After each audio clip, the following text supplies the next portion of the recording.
Bonsoir à tous, bienvenue dans votre journal. Dans l'actualité de ce 26 juin, à la une ce soir, une semaine après, la situation des réfugiés du camp du Sanitas à Tours n'évolue pas. Plus aucune place d'hébergement d'urgence et la canicule annoncée par Météo France inquiète le milieu associatif. Le sujet des collèges s'invite à la session du conseil départemental d'Indre-et-Loire, réuni aujourd'hui pour le budget supplémentaire. Azay-le-Rideau, Neuillé-Pont-Pierre, deux collèges qui demandent leur reconstruction. Des professeurs manifestaient ce matin.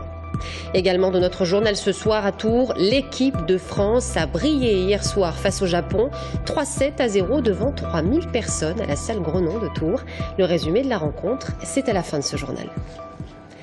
Bonsoir à tous et on ouvre ce journal avec cette minute de silence observée au conseil départemental ce matin en hommage aux victimes de l'attentat en Isère. Un attentat qui a fait, vous le savez, un mort par décapitation et 2 blessés à l'usine de gaz de Saint-Quentin-Fallavier. Quelques heures plus tard, un autre attentat dans un hôtel en Tunisie a fait au moins 28 morts à Sousse sur la côte est du pays. Les élus se sont ensuite réunis pour une session consacrée au budget supplémentaire. Mais le sujet des collèges a été naturellement abordé. Nous y reviendrons dans quelques instants. Météo France annonce une alerte canicule pour le début de la semaine prochaine. Un risque supplémentaire pour les réfugiés du camp du Sanitas à Tours. Cela fait une semaine que ces demandeurs d'asile passent nuit et jour dans des tentes. Le dispositif d'hébergement du 115 est saturé, soit plus de 500 places. Pas d'évacuation pour le moment, contrairement à ce qui est annoncé chaque jour depuis le début de la semaine. La situation est devenue extrêmement sensible. Aurélie Renaud. Il y a 2 ans maintenant que Tamara et Badri ont fui la Géorgie. Avec leurs 2 filles, ils se rendent plusieurs fois par jour à l'association des chrétiens migrants. Son siège se situe à quelques centaines de mètres du campement. Depuis une semaine, c'est ici qu'ils se ravitaillent. L'association dispose d'un frigo et d'une petite cuisine. Pour la toilette et le lavage du linge, ils sont une trentaine à se partager cette salle de bain. Vous avez fait des démarches pour avoir un logement? Oui, marche, c'est préfecture aussi. Mairie aussi, juste donner place pour dormir, pour douche, pour normal manger bébé. De retour sur le camp, Badri tient à nous montrer sa tente. Lui, sa femme et sa fille aînée de 8 ans dorment à même le sol. Seule sa fillette de 20 mois dispose d'un matelas. Selon la direction départementale de la cohésion sociale, la moitié des personnes de ce camp sont des primo-arrivants, l'autre moitié des personnes déboutées de leur demande d'asile. Et s'ils dorment tous sous des tentes, c'est parce que les places d'hébergement du 115 sont saturées. Lors de forte affluence, le dispositif se replie vers des nuitées en hôtel. Mais la saison touristique ayant commencé, les hôtels eux aussi sont saturés. Face à cette impasse administrative, les gestes de soutien se multiplient. Les gens d'eux-mêmes apportent des fruits, des légumes, etc. Et ils ont la gentillesse d'appeler pour demander qu'est-ce qu'il y a besoin là au camp. Alors, des gens on va dire, moins militantes et d'autres qui sommes là, d'habitude on ne rencontre pas. Mettons si on fait un rassemblement ou une manifestation, mais qui, en entendant parler de ce qui se passe, supportent pas ça, donc viennent chacun à leur façon. Les enfants de moins de 3 ans et les femmes enceintes devraient bénéficier d'une prise en charge des services du conseil départemental dans les prochains jours. Mercredi, les services de l'État, de la mairie et les associations se réuniront pour faire le point sur les capacités d'accueil en hébergement d'urgence. Et je vous le disais en ouvrant ce journal, le conseil départemental d'Indre-et-Loire s'est réuni ce matin. Si le dossier des collèges n'était pas à l'ordre du jour, il s'est naturellement invité lors de la session. La fin des PPP, ces fameux partenariats publics-privés, n'a pas été digérée par la nouvelle opposition, mais également par le collège d'Azay-le-Rideau. À Neuillé-Pont-Pierre, par ailleurs, les professeurs demandent une véritable reconstruction comme cela était prévu sous l'ancienne majorité. Ils manifestaient ce matin dans la cour du conseil. Florent Carrière.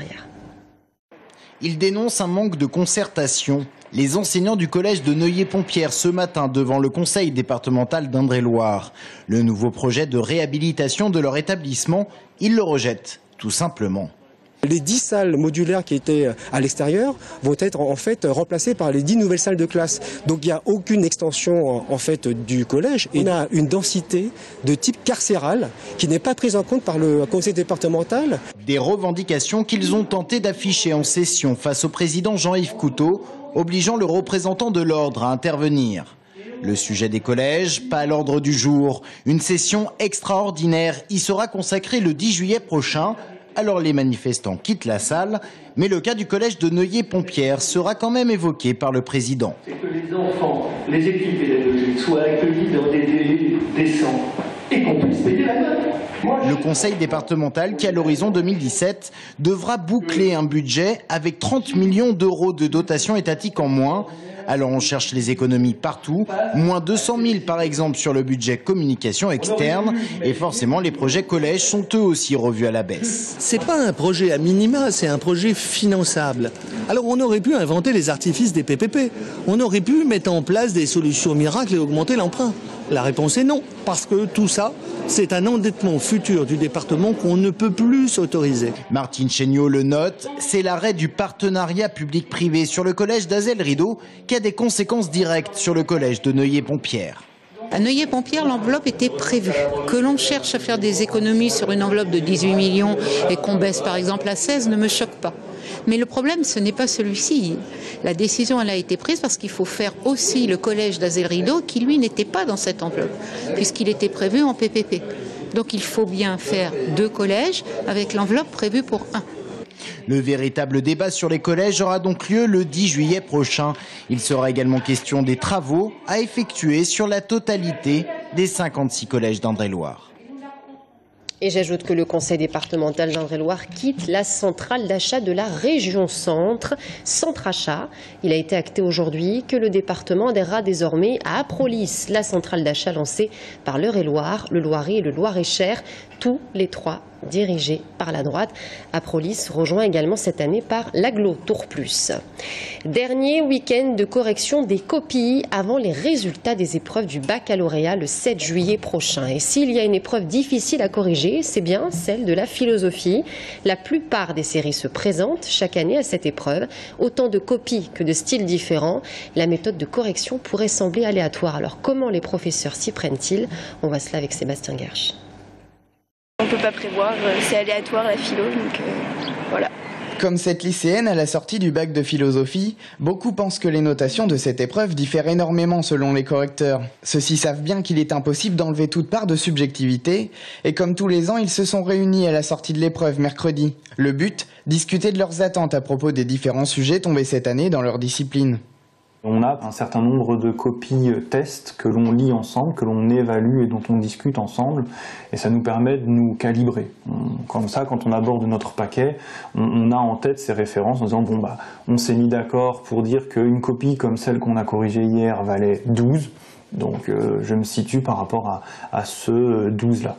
Et puis on a à la fin des corrections une autre réunion d'harmonisation qui permet de faire le point sur le paquet qu'on a eu, de se rendre compte si on a été plus ou moins sévère par rapport aux collègues et de faire en sorte que les paquets se retrouvent sur les mêmes niveaux finalement. Lire un argumentaire structuré et sentir l'investissement de l'élève à travers les connaissances distillées dans les copies, voilà ce que recherche David Le Breton qui s'interdit de fixer une note à la première lecture. Je peux par exemple avoir, dans un premier temps, noté plutôt une fourchette de notes en disant bon bah là on sera sur du 11-12 ou 11-13 pour ensuite revenir en me disant ah oui tiens j'avais signalé ça, j'avais noté ce défaut-là, cette bonne référence-ci, et c'est ce qui va me permettre de dire bon bah entre 11 et 13 on sera plutôt sur cette note-là. Comme tous les correcteurs du bac, David a jusqu'au 1er juillet pour rendre ses 132 notes. Les élèves pourront les découvrir le mardi 7. C'est son tout premier entraînement. Marco Simone, le nouvel entraîneur du Tour FC, est depuis 18h au stade de la Vallée du Cher pour entraîner ses joueurs. Marco Simone est sur place avec son staff qu'il a présenté hier en conférence de presse. Avec le président du club, Jean-Marc Ettori, ils entendent rallier 7 ou 8 nouveaux joueurs d'ici à la fin du mercato. Et on l'a appris ce soir, à 33 ans, Brian Bergogneau, qui évolue au poste d'attaquant, prolonge son contrat, un contrat de 2 ans donc, au Tour FC.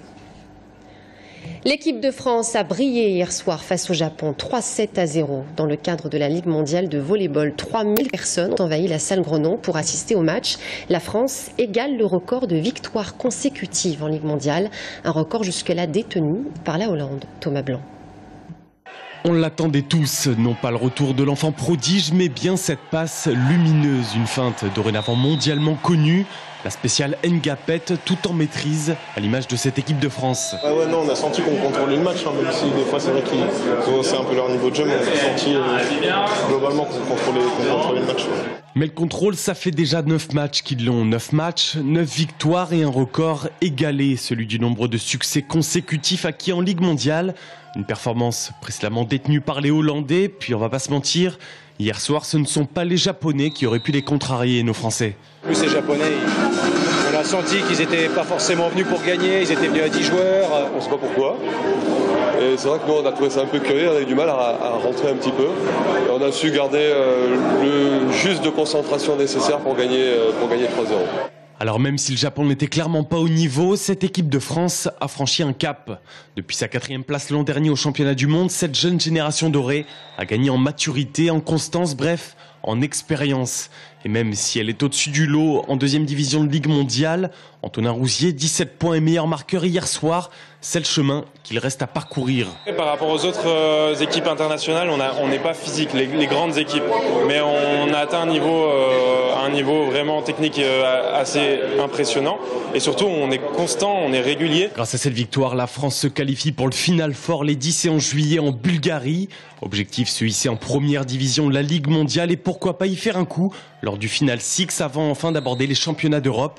Ce sera du 9 au 18 octobre. Un programme bien rempli donc jusqu'à, on l'espère, Rio en 2016 pour les Jeux Olympiques. Et un sport de table qui commence ce week-end, le Black Ball. Les championnats de France de billard se tiennent en ce moment. À la Halle, on conseille de jouer les tours. 250 joueurs sont attendus, plusieurs catégories et surtout l'élite du billard français. Romain Delville. Une quarantaine de tables, 250 compétiteurs et compétitrices venus de toute la France, y compris de la Réunion, et tout ça pour une petite boule noire. Avant, ça s'appelait le 8 pool, maintenant c'est le Black Ball, mais les règles sont identiques. C'est le billard le plus populaire, celui des cafés et des salles de jeu.